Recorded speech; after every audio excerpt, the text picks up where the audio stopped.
Olá, eu sou Eduardo Batel. Iremos continuar falando sobre esse tema sexo e consciência. Hoje é a 8ª exposição. Dessa forma vamos nos acomodar confortavelmente. Vamos elevar nosso pensamento, agradecendo a oportunidade que temos de ter contato com a doutrina espírita. Essa doutrina que tanto nos ilumina, nos esclarece, nos orienta, nos conforta, e que nós nos esforcemos em ficarmos cada vez mais atentos às boas orientações que nos são passadas pela espiritualidade a todo momento,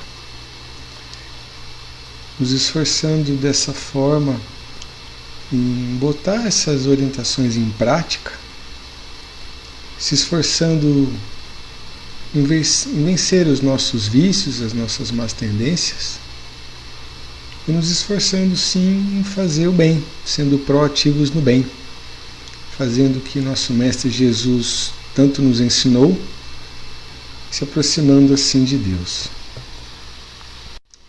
Essas exposições são baseadas em vários livros, como a gente vem falado, mas principalmente nesse livro, que chama-se Sexo e Consciência, do querido Divaldo Franco. Na apresentação passada, a gente falou sobre o aborto espontâneo, falou que ele é sempre um mecanismo da lei de causa e efeito, e a gente citou vários exemplos que o Espiritismo explica pra gente do porquê isso aí ocorre. E a superação dessa situação depende do esforço de cada um.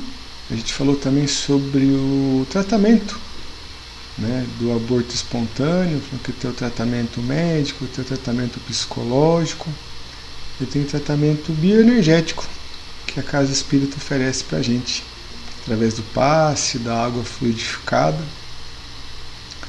A gente falou também na situação do aborto sobre a renovação e o resgate, citando que o auto-perdão é muito importante a gente saber perdoar as outras pessoas e a nós mesmos, sabendo respeitar a condição evolutiva de cada um e a nossa condição evolutiva. Então não devemos julgar nem condenar qualquer pessoa e a nós mesmos também. E Deus, a espiritualidade, oferece oportunidade para a gente a todo momento de a gente resgatar essas nossas questões, esses nossos débitos. E nessa mesma encarnação, lembrando que não existe erro que não seja passível de correção, citando aquela famosa frase de Jesus, que o amor cobre a multidão de pecados. Hoje iremos falar sobre sexo e obsessão. Quando a gente desencarna, é o nosso corpo físico que morre, e nós somos o que está no nosso espírito, nós somos o espírito, não o nosso corpo físico. Então quando a gente desencarna, a gente continua sendo exatamente o que a gente é hoje. Alguns sentidos podem ficar mais aflorados, mais sensíveis, por conta de a gente não mais sofrer a influência da matéria, mas moralmente a gente continua sendo exatamente o que a gente é enquanto a gente está encarnado. Então, se a gente tem algum vício enquanto a gente está encarnado, esse vício vai continuar com a gente depois do nosso desencarne. Então, quem é viciado em álcool, ou em droga, ou em cigarro, ou em sexo, em dinheiro, em poder, qualquer vício, essa pessoa vai continuar viciada quando ela desencarna. E por afinidade, por sintonia, ela vai buscar o convívio, vai buscar uma região e vai se aproximar de pessoas, de espíritos, que têm essa mesma condição mental sua, nesse mesmo vício, por afinidade, por sintonia. E a partir do momento que o ser vai evoluindo, ele vai compreendendo que essa viciação que ele tem, que ele sente uma necessidade, né, de satisfazer o seu vício,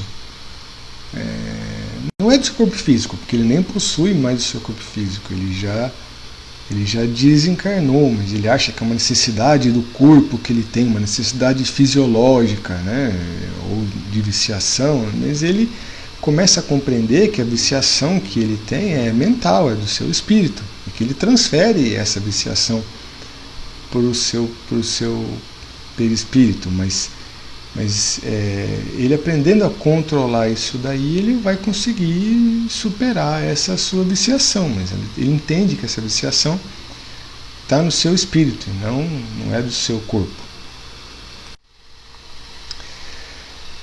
Então, na dimensão espiritual, os espíritos eles não possuem uma estrutura anatomofisiológica para praticar o sexo, né?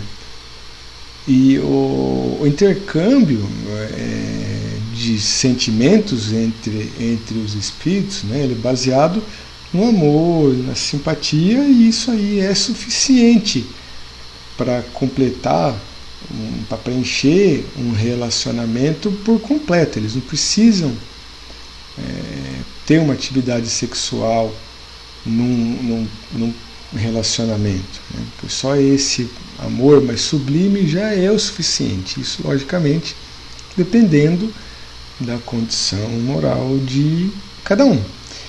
Porém, quem tem uma questão de uma viciação sexual ou de um transtorno sexual, né, essas pessoas, sim, pela sua condição, eles plasmam órgãos sexuais, né? Então eles têm uma diferenciação genital no seu perispírito desencarnado, né? Eles estão desencarnados por ter esse desequilíbrio, digamos assim, esse não equilíbrio da sua condição sexual. E Chico Xavier relatou isso aí pra gente, e Divaldo nesse livro, Sexo e Consciência, ele fala isso daí também, dessa cidade pervertida, ou cidade perversa, que é uma cidade onde pessoas, espíritos, né, desencarnados, com uma viciação de esfera sexual, né, eles são viciados na esfera sexual, e eles vão se reunindo lá por sintonia e por afinidade. Chico relata isso, Divaldo também, que ele fala que, por exemplo, nessa cidade é como se tivesse... Ele fala que todo dia tem lá um desfile com carros alegóricos, com órgãos genitais deformados, né, isso daí, porque eles são espíritos viciados em sexo. E devido ao momento que a gente está passando no mundo, está sendo dada a oportunidade desses espíritos encarnarem para ver se eles conseguem superar essa questão, para ver se eles vão ficar nesse planeta, nesse momento de transição, ou se eles vão ser transportados para outro planeta. E essa encarnação compulsória começou mais ou menos aí na década de 60, que foi quando começou a revolução sexual no nosso planeta, né?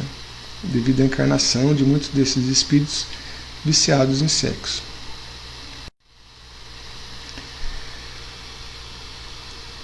E conforme a gente pensa, a gente produz uma ressonância, né? E conforme a gente age de acordo com o nosso pensamento, a gente tem uma resposta. E de acordo com o que a gente pensa, com os nossos desejos, as nossas aspirações, isso daí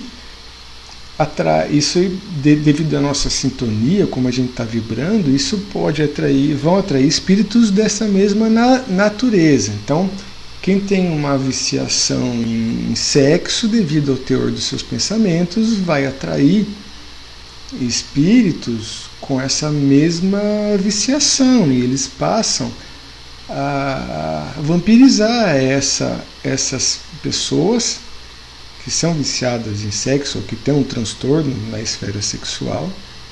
Ela, digamos, por sintonia atrai esses espíritos, e esses espíritos começam a vampirizar essa pessoa, e eles começam a interferir no comportamento, no equilíbrio, na saúde dessa pessoa.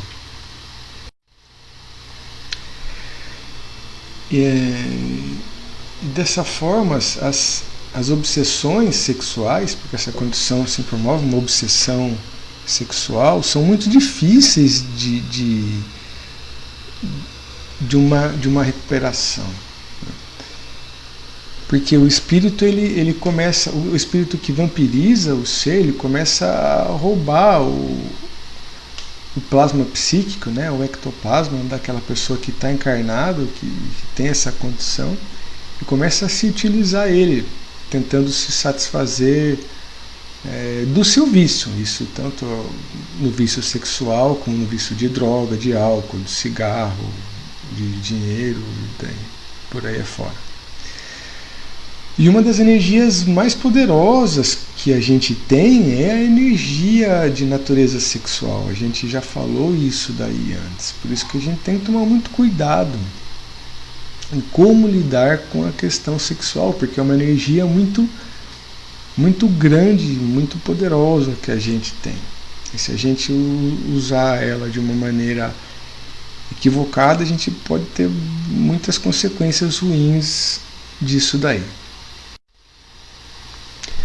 Então a gente deve tomar muito cuidado com essas ciladas obsessivas que nós mesmos fazemos para nós, né? Cada um promove essas ciladas aí e entra nessa situação, que pode ser uma situação de difícil saída, assim. Demora às vezes encarnações para ser resolvido.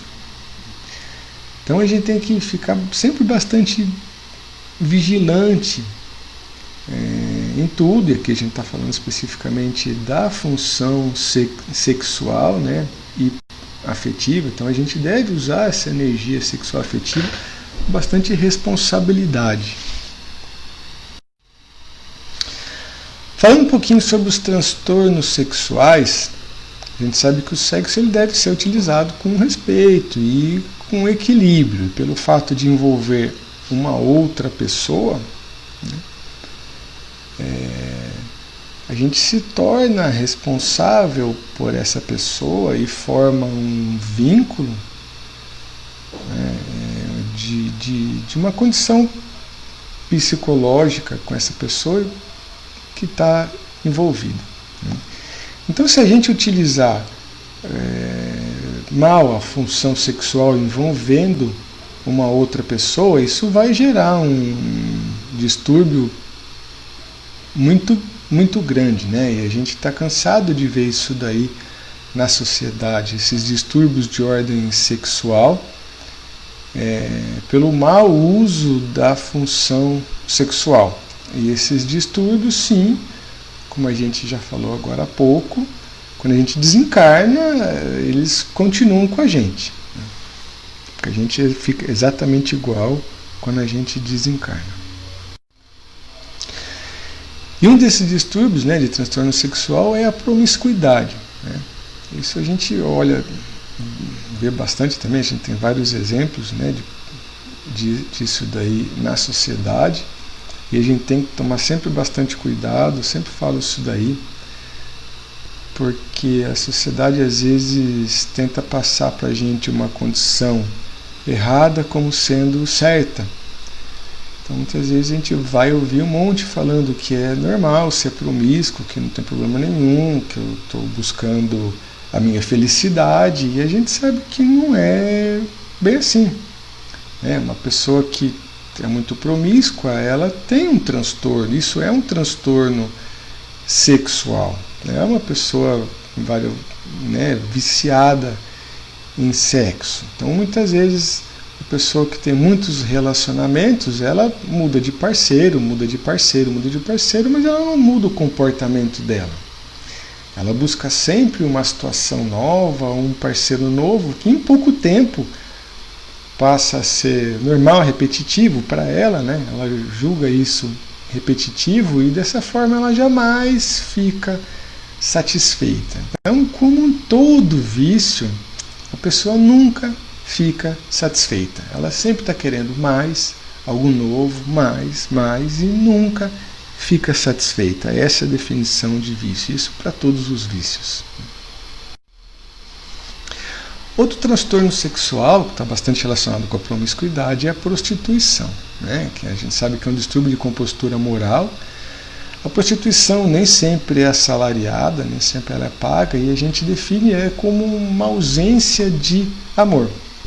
A pessoa não se ama e ela não consegue amar outra pessoa. Então ela vê outra pessoa como só um objeto sexual. Ela não consegue sentir amor por ninguém, um amor mais sublime. A gente deve ter compaixão dessas pessoas, sim, e tentar orientar. Tem uma frase aqui de Joana de Ângeles que fala que o sexo sem amor é como sede de água do mar. Quanto mais se sorve, mais sede se tem, porque a água é salgada. É aquela definição que a gente falou agora há pouco, que a pessoa nunca vai estar satisfeita. Então, quando que existe é só o desejo do sexo carnal, né? Esse sexo pago, sexo de rua, esse sexo apressado, a pessoa abre margem, né, para esses espíritos que têm esse mesmo padrão vibratório, né, que começam a vampirizar essas pessoas. E eles ficam dessa forma num ciclo obsessivo aí, bastante intenso, né, devido à energia sexual, que é uma energia bastante forte e de difícil resolução. Outro transtorno sexual é a pedofilia. A gente sabe que a pedofilia é um crime, e é um dos crimes mais hediondos que podem existir. Né? Uma criança abusada é uma vida infantil destruída. Né? Porque a criança dificilmente consegue se reabilitar desse trauma num espaço curto de tempo, né? Essa questão produz uma marca psicológica muito profunda na criança e ela não consegue se sentir feliz. E esse problema persiste por toda a existência aí da criança e muitas vezes é transferida para as encarnações futuras. Então o pedófilo, além de ser cruel, ele é muito covarde. É muito covarde, porque a criança não tem como se defender daquela situação. Né? O pedófilo é uma pessoa bastante transtornada, que ele não consegue segurar os seus impulsos, né? E dessa forma contrai uma dívida enorme. Muitas vezes o pedófilo é uma pessoa que tem medo de ter um relacionamento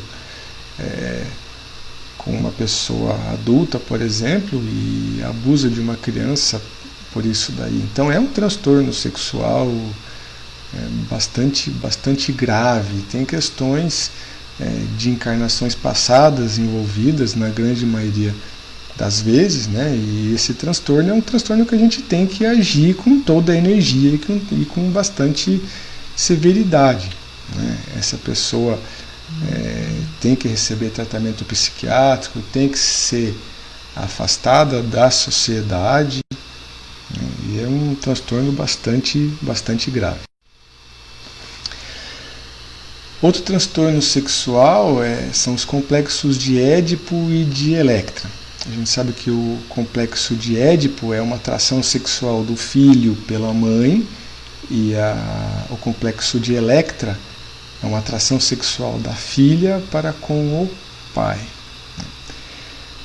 E nós sabemos que nós temos reminiscências de encarnações passadas, e a gente tem que saber trabalhar essas reminiscências, essas lembranças em benefício do nosso equilíbrio. Né? Algumas situações ocorrem em determinadas épocas da nossa existência em relação às nossas existências anteriores, situações que, sim, a maioria das vezes nós mesmos, né, escolhemos passar por elas nessa encarnação, e elas aparecem em algum momento da nossa encarnação, no momento certo, na hora que a gente tem condição de administrar e tentar corrigir esses problemas. E essas situações, essas reminiscências interferem constantemente na nossa vida.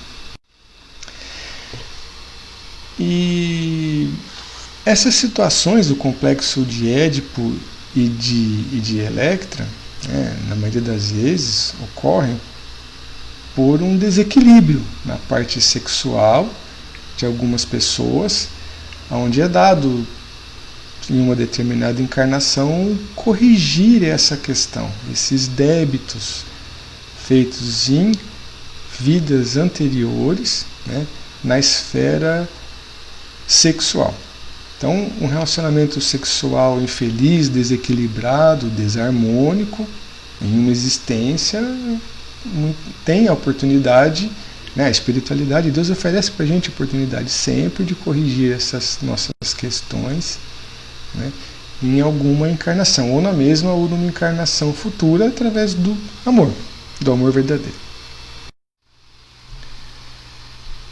Dessa forma, muitas pessoas que tiveram algum envolvimento de ordem sexual, algum envolvimento com certo transtorno, com certo desequilíbrio de ordem sexual, né? Então, amantes que tiveram, por exemplo, um triângulo amoroso ou outras condições de desequilíbrio, eles têm a oportunidade de, na próxima encarnação, né, encarnarem como, por exemplo, pai e filha, ou como mãe e filho, e é dada a oportunidade de eles resolverem essa situação. Porque a condição de pai e mãe, né, de pai e filha, e de mãe e filho, isso daí promove um amor mais sublime, né, no intuito de, que é o verdadeiro amor, né, no intuito de corrigir aquela condição de desequilíbrio sexual, de muita erotização. Então, a vida infantil e essa condição de pai, e entre pais e filhos, promove essa situação, né, de ternura, desse amor mais sublime. E isso faz essas pessoas, dessa forma, corrigir essa situação de desarranjo sexual, né, de muita erotização, que viveram em encarnações passadas, né? Então é uma oportunidade sempre de correção dos nossos problemas. E essas situações muitas vezes geram condições de aflição para os pais, para os filhos, para toda a família. E os filhos, por estarem mais novos, né, por estar mais perto da encarnação, de estar vivendo no mundo espiritual, né, eles se lembram mais dessas situações, e os pais têm que conversar com os filhos, né, enxergando essa situação, eles têm que conversar com os filhos e tentar explicar, no sentido de que nessa encarnação eles são, um é pai, o outro é filha, o outro é mãe, o outro é filho, e que eles têm um amor sublime, né, e que os pais amam os filhos, nessa condição de pai e filho. E tem uma técnica bastante boa que a gente pode usar para conversar com os filhos, não só falando dessa questão de complexo de Édipo e de Electra especificamente, mas em qualquer condição, em qualquer situação de aflição, uma coisa que a gente queira falar para os filhos, é a gente conversar com os filhos enquanto eles estão dormindo. Muitas pessoas podem achar que as crianças dormindo elas não vão ouvir nada. Não, mas o espírito delas está desprendido, sim, da matéria, e elas ouvem. tudo que a gente fala, né? Então é uma situação bastante boa, é uma ferramenta importante que a gente tem, né? De conversar com os filhos enquanto eles estiverem dormindo, porque eles escutam sim, e agindo dessa forma a gente pode resolver aí muitos e muitos problemas de relacionamento entre pais e filhos, inclusive do complexo de Édipo e de Electra. Então essa foi a 8ª exposição sobre o sexo e consciência, espero que tenham gostado e até a próxima oportunidade. Obrigado.